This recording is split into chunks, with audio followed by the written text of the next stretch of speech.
Ayan, good morning mga Gym Dream, part 2 na tayo sa ikukwento ko.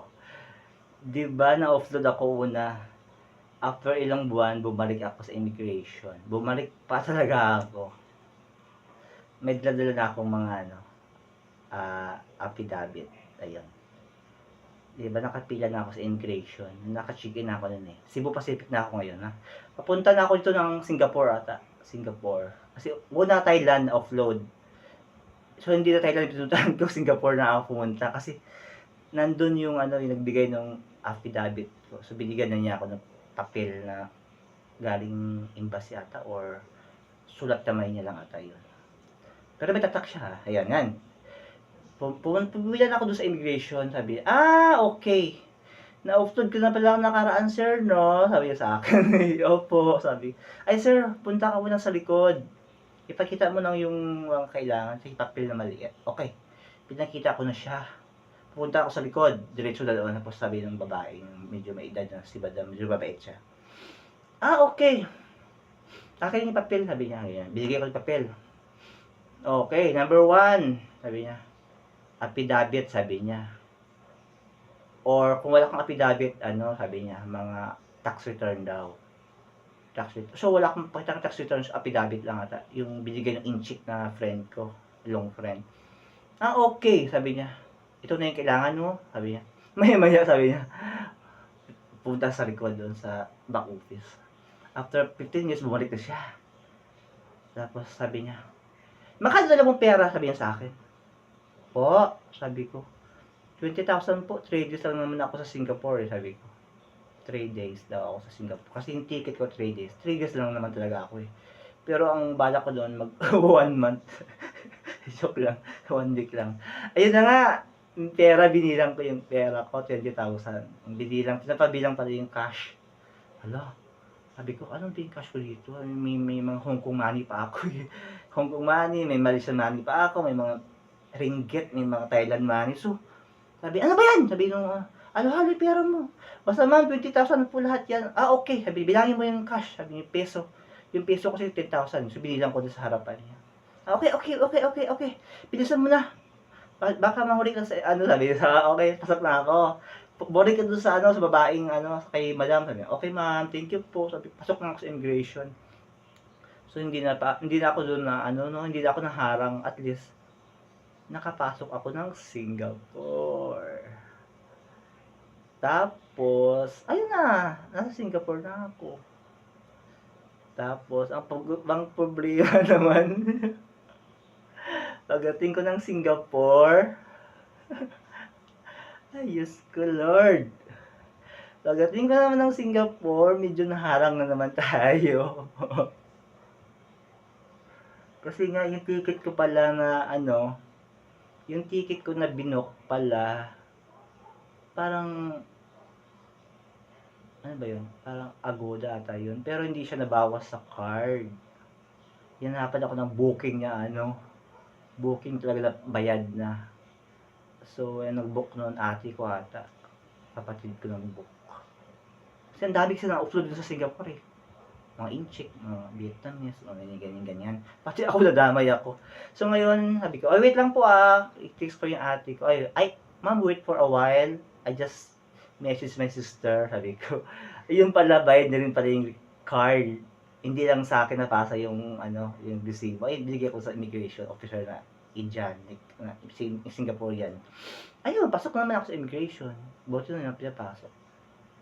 Tapos ayun, doon ako sa Singapore, doon ako nakapasok ng immigration, kumuha na ako ng baggage ko. Ayun, gala-gala lang ako sa Singapore, para nawala yung stress ko. Ayun, nawala. Pero nagstay ako ng 1 month. 1 month ako nagstay sa Singapore. Doon sa friend ko na in-check. Pero hindi ako nagstay doon ng matagal. Nag-hotel ata ako. Kasi may pera naman ako doon sa card ko eh, credit card. So, nag-training kasi ako sa gym. Minsan may mga ako, kliyente na nagpapaturo mag-gym. So may sideline ako, online. O, kahit sa Singapore ako, nagbibenta ako ng mga underwear pro online. Ang ginagawa ko, mag-post ako sa Facebook, Instagram, ganyan, mga social media, mga Twitter. May bibili ng mga brief. Sa Pinas naman ang magpapadala mga kapatid ko or mga kaibigan ko na isa kong friend o ganyan, ipapakisuyo ko. Nakita ako, halimbawa 500 puhunan ko, bibenta ko ng 1,500, may 1,000 ako. So, ang dami kong stock nun ng mga underwear na galing Bangkok, Thailand, Malaysia. So, yun na yung sideline ko. Tapos, bibili pa ako sa Singapore ng mga mamurahin mga brief. Ipunin ko siya. Tapos, pag uwi ko ng Pinas, ibibenta ko siya online. So, ngayon nga, 3 weeks ako nag-stay sa Singapore. Ang ginawa ko, hindi ako umuwi ng Pinas. Dumiretso ako ng Malaysia. So, doon ako nag-exist sa Malaysia. Nag-stay ako doon 1 month. Kasi nga, sabi kasi, okay lang mag-exit basta hindi ka alalampas ng 1 month sa visa. Ang Malaysia kasi is 1 month visa upon arrival. So, may visa ako 1 month. So, nag-stay ako 1 month. Ay, hindi naman 1 month. 28 days. 28 days ako nag-stay. Punta ako ng Malaysia, di ba? Punta akong Penang, gumala, kasama yung mga kaibigan ng mga Pinoy, di ba? May mga trabaho, pero kaibigan ko sila sa Facebook or dating katrabaho. Punta akong Penang, Malaysia, Johor Bahru, Ginting Island, Ipoh. Punta din ako ng Kuta Kinabalu. Ang dami, mas mura pala sa Kuta Kinabalu, parang nasa Pinas ka lang. Pero masarap yung mga pagkain doon. Medyo maanghang, pero masarap, mura. Mura yung hotel, mura yung pagkain. Ayun. Ikikwento ko lang yung ano sa Kuta Kinabalu. Nakakatakot pala doon, no? Kasi ang daming Indiano doon. Doon nga nawala yung iPhone ko, eh. iPhone 7 Plus. Parang nawawali ata ako doon sa Indiano. Sa likod. Parang na ano niya ata ako. Nadukutan. Ang hirap i-explain. By the way, ayun na, masaya na ako dahil nakapasok ako sa immigration after na offload. Then babalik na naman ako dun sa start. Ibalik ko yung, di ba na-offload, medyo masakit. So, ang ginawa ko, hindi ako ng Pinas. Pumunta ako ng Singapore, di ba? Pumunta ako ng, exit ako ng Malaysia. Hindi pa ako buhay noon. Umuwi pa ako ng, bumuwi ako ng Malaysia. By the way, pumunta ako ng Singapore, nag-exit ako ng Malaysia. After 1 month, pumunta ako ng Hong Kong. Pagka Hong Kong, 14 days lang yung visa upon arrival. Pero nag-stay ako 7 days lang kasi ang mahal pala sa Hong Kong, no? Ang mahal-mahal sa Hong Kong. Buti na lang may hotel doon na parang budget in lang ata. Yung lodge. Napakamura lang doon, no? 200 Hong Kong dollar. Parang 1,000 pesos a day lang. Dati pa yun, ha. Mura lang yun. Pero ang liit lang, parang higaan lang siya. Mura yung napuntahan ko. Parang sa Mongkok ata yun. O sa Jordan Station. Napakamura lang. Parang 180 Hong Kong dollar. So, wala pa 1,000 pesos. Tapos, pagkain naman, sa labas lang ako. Sa mga iyaw-iha. Pero masarap. Ayun. May mga ano rin doon. May mga shopping na mga mamurahin na binibenta ko siya online. So, doon ako nasi-shopping. Pagpa-LBC ko siya sa kapatid ko para habang nasa abroad ako, may business ako, ino-online ko siya, mga underwear, mga sandal, mga kita dito, oh. Siyempre, macho-macho tayo, kunwari. So, ako yung model, ako din yung nagsusuot, ako rin magbibenta online. So, ang dami may mga gusto ko na mga fit, mga damit-damit. Mga ganitong LV, ayan, binili ko to sa Singapore. Ito, mura lang to, no? Parang 10 Singapore dollar, pero ang ganda niya, di ba? Akala mo original, pero ano lang to, $10 lang to. So, about 350 pesos. Ang ganda niya. So, binibenta ko sa 1,000 pesos sa Pinas. So, bibili ako ng 10. Di ba? May extra income ako. May mga LV, may mga Calvin Klein na, hindi naman siya orig, pero parang orig siya. Ang ganda kasi yung fit sa akin. So, imumodel ko siya sa Facebook, Instagram, online, lahat ng nakikita ng mga friends ko. Ayan. Ayan, mga gantong sobrero, bibili ako doon sa Singapore, Malaysia, imitation ng mga ganito. Ibibenta ko online. Bibili ko to ng 50 pesos, ibibenta ko ng 200 to 500. So may racket ako, di ba? Ang dami kong binibiling aning-aning doon sa abroad. Yun yung dahilan bakit ako nag-abroad. Kung minsan may nakilala akong mga ano doon, alam nyo na, ganyan-ganyan. So, probably, labas na kayo. Hindi, joke lang. Yun na yung ano ko, yung masasabi ko dun sa immigration. Okay naman sila, basta gagawin mo lang yung pinapaano sa'yo, pinapakuha, kung anong kailangan nila, kung anong needs nila dun sa pag-offload mo. Ano, paano ba explain 'to? Ang hirap i-explain 'no? Basta yun na yun. So, nung after ko ma-offload nun, hindi ako umuwi ng Pinas ata, eh, mga 5 months. Parang nainis ako dun sa na-offload kasi ako, eh. So, ang ginawa ko nag-Singapore, nag-Hong Kong, nag-Malaysia, nag-Macau, nag-Indonesia, nag-Thailand. Ang tagal ko talaga hindi umuwi, 5 months. So, after 5 months, hala, nag-Dubai pa ata ako no'n kasi may nakilala akong Pinoy sa Dubai. Parang na-sponsor niya ata ako sa pamasahe ko saka visa kasi ang visa doon pang sinisend-send lang ata. So, online. So, nakapunta ako ng Dubai. Wala akong kaalam-alam na nasa Dubai na pala ako noon.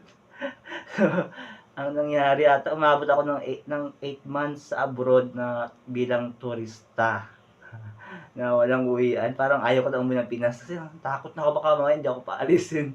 Ayun na nga. Ayun na nga. Anayo ko ng sideline sa Dubai. Anayo ko ng mga bili-biling mga aning-aning. Mga damit-damit, mga mamurahin, mga underwears. Ibibenta ko sa Pinas. Puno na yung 4 na luggage ko eh. So, yun na yung sideline ko. Pinapa-NBC ko siya, pinapa-cargo ko. Para if ever man na may mangyari sa akin na ma-offload ulit, at least may business na ako. So, ang nangyari, umabot nga ako ng 8 months sa abroad na walang uwian. So, bilang turista, bawal pala daw yun. So, next time, ikikwento ko sa inyo ang pag-uwi ko ng Pinas sa part 3. Yeah. Nakaka-excite, nakakaiyak, na nakakakaba, baka mamaya. Kasi ang usapan, Singapore lang. Tapos, hindi ako umuwi ng Pinas. So, ginawa ko, naglipat-lipat ako ng ibang bansa hanggang so, part 3, part 4, part 5, part 6. Ang dami kong ikukwento sa inyo guys sa aking buhay abroad bilang turista dahil sa walang trabaho, rumarakit-rakit lang. Ikukwento ko, alam ko kasi ang daming tulad sa akin na freelance lang, yung walang trabaho, yung sariling sikap lang ba, yung breadwinner sa buhay. Ako kasi breadwinner ako kasi may kapatid ako special child eh. May kapatid ako special child kaya gusto ko makatulong doon sa kapatid ko, sa mother ko na senior na rin. So, undergrad lang kasi ako, high school. So, ayaw ko na matulad sa ibang nakikita ko na grabe ang hirap ng buhay. Lalo pa pag sa probinsya. Ilonggo kasi ako, Capiz. Ang hirap i-explain, ang dami kong karanasan sa abroad. As in marami. Muntik pa ako. Ay, hirap i-explain. Next time i-explain ko po ang aking buhay. Pwede ko nga ate ipadala sa MMK yung buhay ko eh, saka sa magpakailanman sa mga karanasan ko sa abroad bilang 7 years. Tapos, sa 7 years ko, at least may nagawa ako sa buhay. Nakatulong ako bilang pagbibenta ko ng mga aning-aning dyan. So, next time, sana i-follow niyo yung vlog ko po. Sana may makarelate sa akin, no? Kasi nga, hindi naman lahat ng tao may gustong pakinggan, may gustong paborito. Alam ko maraming katulad sa akin na ang hirap i-explain, parang iyak katapos. Ang dami ko rin mga friends na offload eh. Tapos, hirap na hirap sila. Tapos, walang trabaho sa Pinas. Ang hirap. Hindi ko kasi ma-explain kung anong unahin ko or ano. Basta, part 3, part 4, part 5. I-explain ko po ng maayos. Bibigyan ako ng, ano ba yung binibili sa Lazada? Yung ba headphone? Para makarinig tayo. Buti na nakabili ako ng cellphone na bago eh, no? Mas marigaw na ngayon. Ang hirap mag-explain ng mga karanasan sa abroad bilang turista. Pero wala ka namang ginagawang masama, 'di ba, bilang turista. Basta importante safe ka at saka wala kang inaapakan na tao. Pray lang tayo, pray kay Lord. Si Lord na po bahala sa atin. So ngayon, dito ko na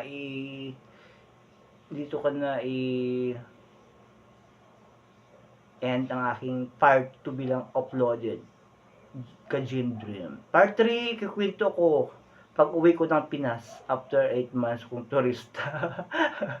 Saklap guys. Bye bye, Kajin Dream. Part 3, kikwento ko sa inyo. Mas matindi. Bye bye.